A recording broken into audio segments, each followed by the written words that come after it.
Hello everybody, we're getting ready to do lesson 8.3 part 2 of pre-calculus math today.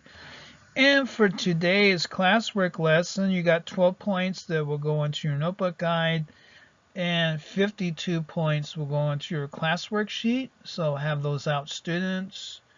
Part 2 of geometric sequences and series.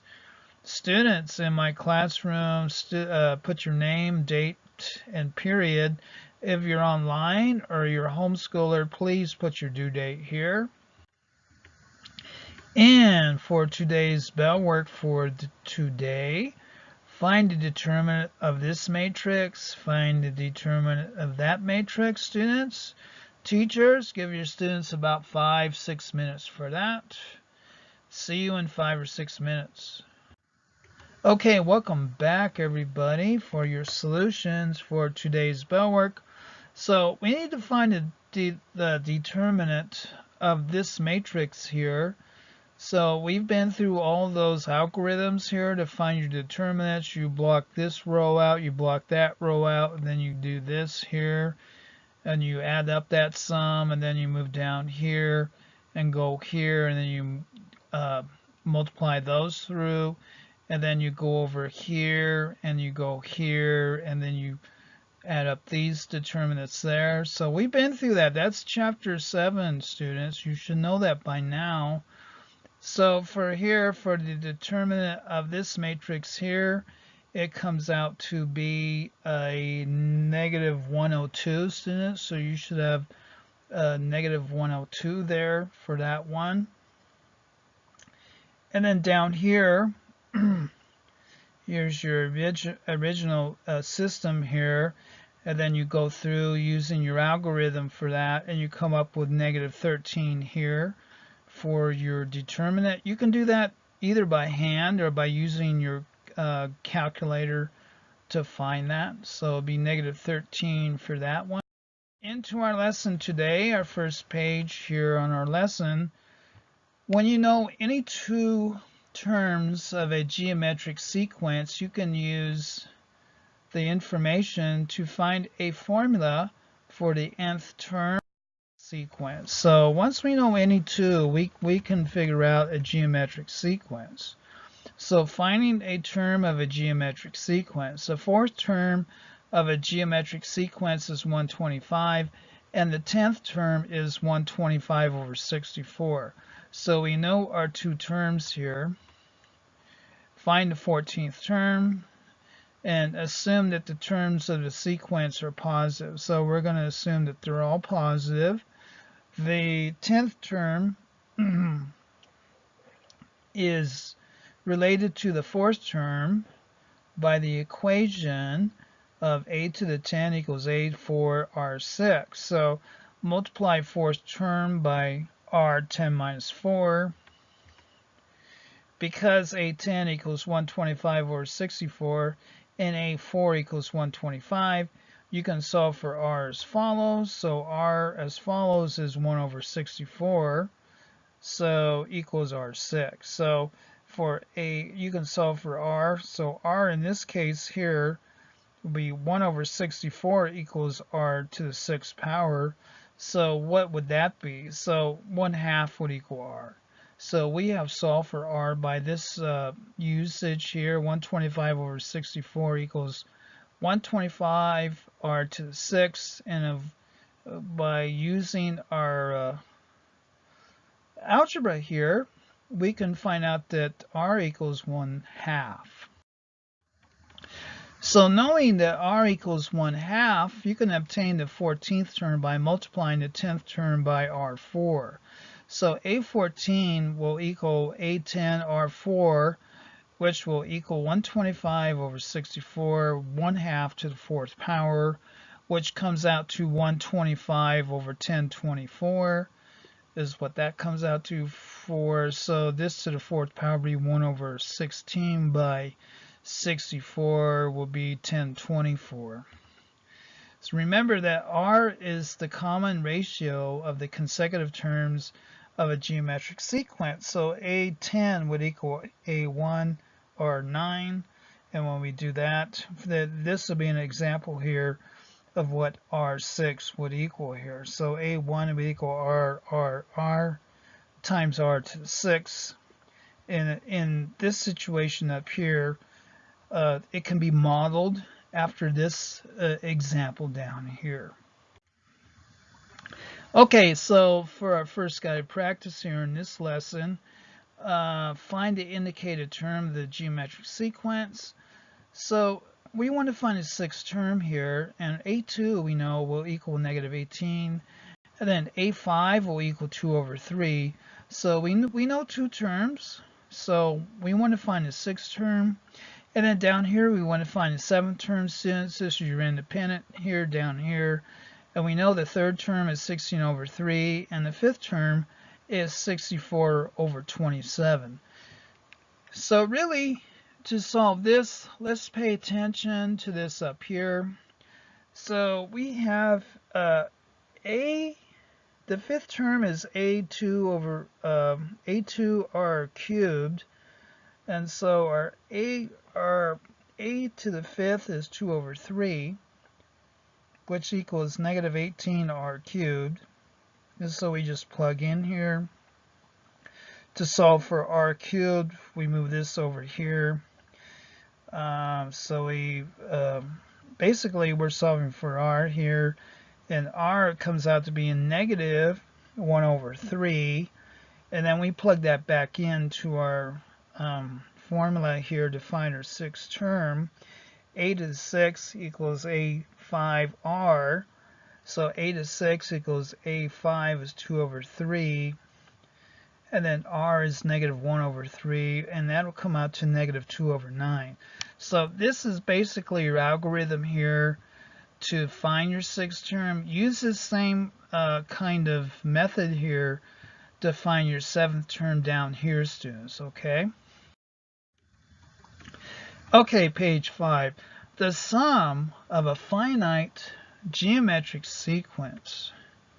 The formula for the sum of a finite geometric sequence is as follows.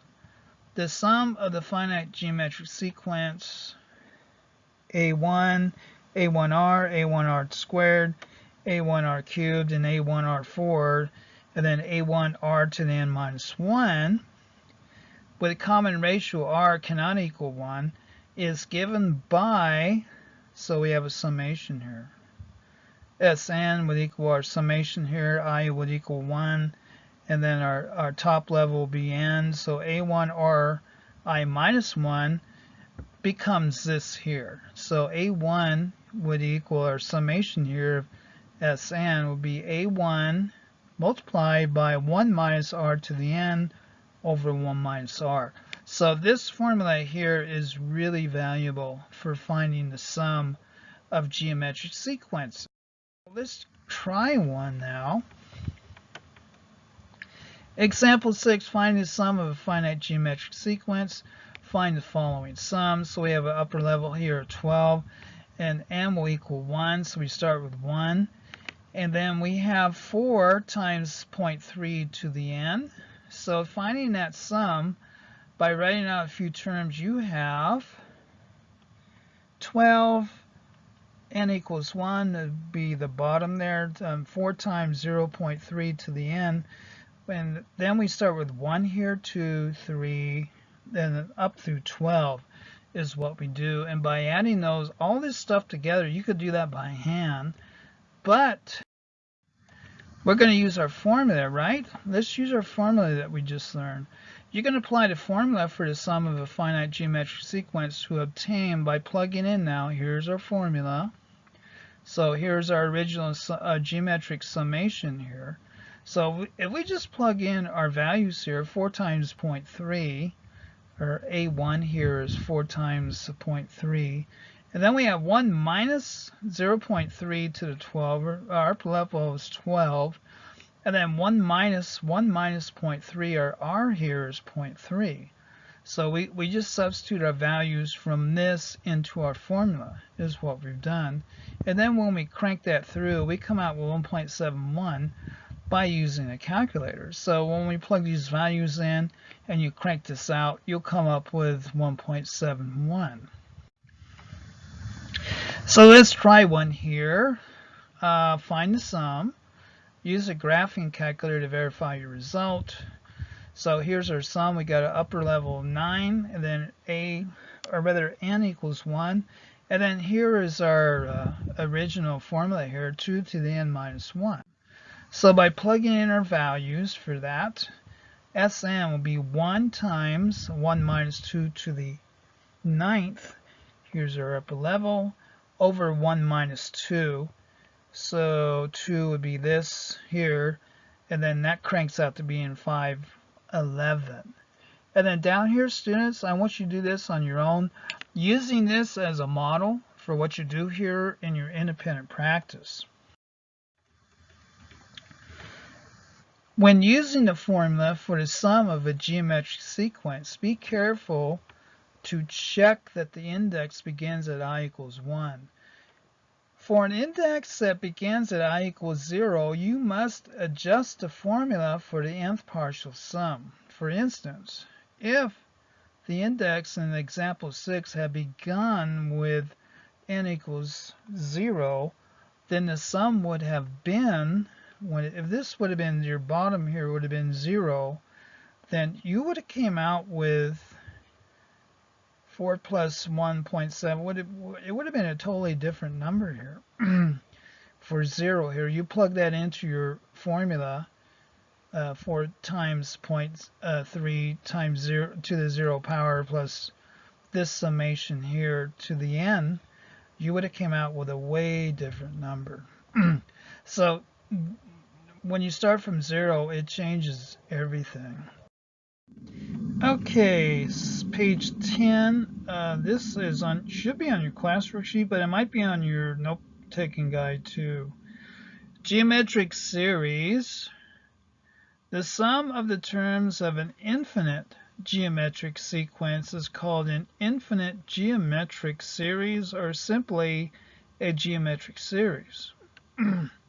The formula for the sum of a finite geometric sequence can, depending on the value of r, be extended to produce a formula for the sum of an infinite geometric series, specifically if the common ratio r has the property that the absolute value of r is less than 1.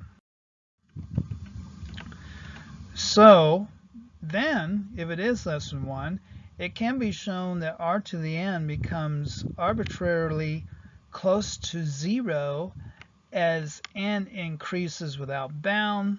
Consequently, here is your formula here, a to the 1 multiplied by 1 minus r to the nth over 1 minus r will become r to the 1 over 1 minus 0 over 1 minus r as n approaches infinity.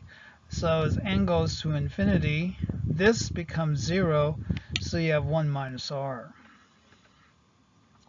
This result is summarized. Okay, so page 12 here, the sum of an infinite geometric series. If the absolute value of r is less than 1, then the infinite geometric series a1 plus a1r plus a1r squared plus a1r cubed plus dot dot dot a1r to the n minus 1 has the sum. So here's our summation here. We have our infinite as our upper bound, and then we have 0 here as our lower bound. a1 r to the I will equal a1 over 1 minus r. So we can just summarize this to this formula here. a1 over 1 minus r. 1 minus r. Note that when the absolute value of r is greater than or equal to 1, the series does not have a sum. It will not have a sum in an infinite series, geometric series context. So let's try one. Example 7, finding the sum of an infinite geometric series. Find each sum. So we have this situation here, and our 0.6 here is our r. So we're okay with that. Upper bound is infinite. Our lower bound starts with 0, and then we have our n here. So when we conduct this series, here is our setup here.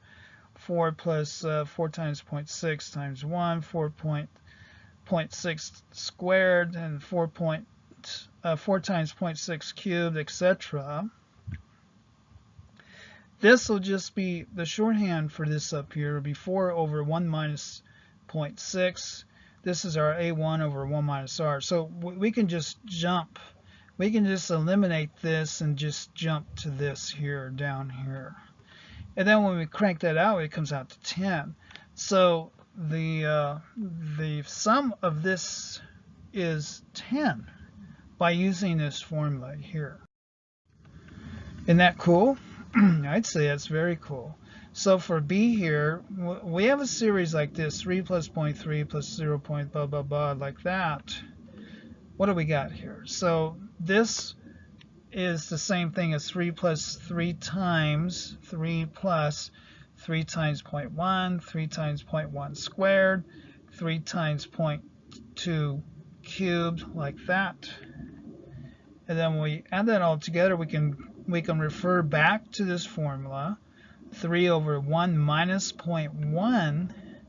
And then when we do that, we get a 10 over 3 here is what this becomes, which is same thing as 3.33. So let's try one. Find the sum of the infinite geometric series. If not possible, explain why. So we have an upper bound here of infinity. The lower bound is 0. And then here is our R here is 0.11. So then we have 10 multiplied by that. And then down here, students, this is yours. So pay attention up here. And then when we have a situation like that, when we plug in here 10 over 1 minus, because our A1 here is 10, and then our 1 minus R is 0.11, so we have 10 over 0.89, and then when you crank that out, you get 11.236 for this summation here. Let's try another one, increasing annuities. So we get into finance. A deposit of $50 is made on the first day of each month on an account that pays 6% compounded monthly. 6%, that's nice. What is the balance at the end of 2 years? Okay, this type of savings plan is called an increasing annuity, is what it's called.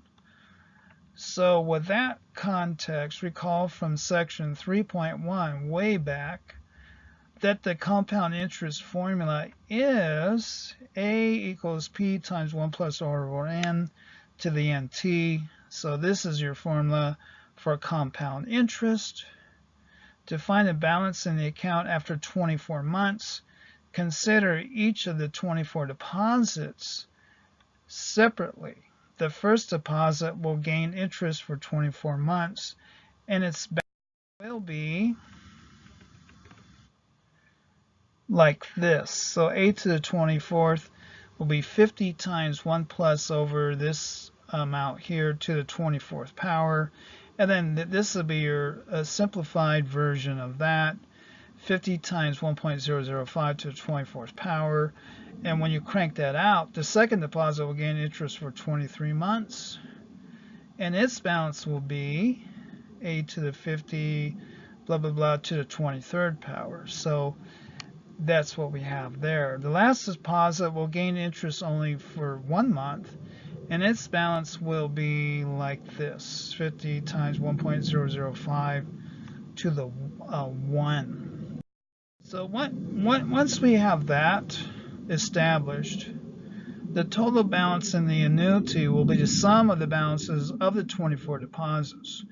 Using the formula for the sum of a finite geometric sequence with A1 equals 50 multiplied by 1.005, and R is 1.005, and N equals 24. Again, going back to our formula, here's our formula.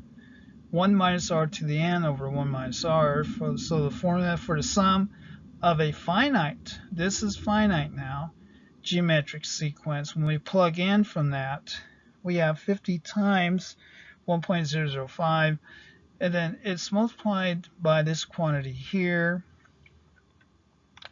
And when we crank that out, we get this number here, 1277.96. And so we have a different situation where we have a finite sequence instead of an infinite sequence. So you can use the sum sequence feature of a graphing calculator to verify this result. Here's your sum seq here of this up here, 50 times that. And then, let's see, we have raised up to the nth power in 1 and 24. So those are your entries here. We should have gone over that by now. If you're in my classroom, you should have gone over that. If not, contact me for a calculator tutorial. Anyway, you come out with this number here. This would be your screenshot on your graphing calculator for this solution there. So let's try one. Consider making monthly deposits of P dollars in a savings account, earning a natural interest rate of R. So here's our principal, here's our rate, and then for 40 years. So 100 bucks, 5% for 40 years. Compounded A, this is our monthly, and then B would be continuously down there. So again, here would be our formula here to use this. The continuous function will be a function of E, is what that will be will come from.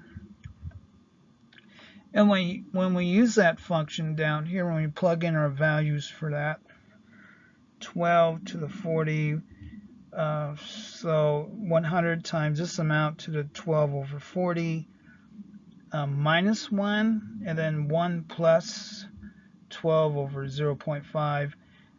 So when you multiply this by this, we get 153,237.86. So this would be our A compounded monthly, and then B, students, I'm going to leave that up to you. And that is your 8.3 part 2 pre-calculus math classwork lesson today. If you need classwork sheets, homework sheets, note-taking guides, solution PowerPoints, or any other course materials, email me here at animatedpowerpointmathvideo@aol.com. Thank you very much.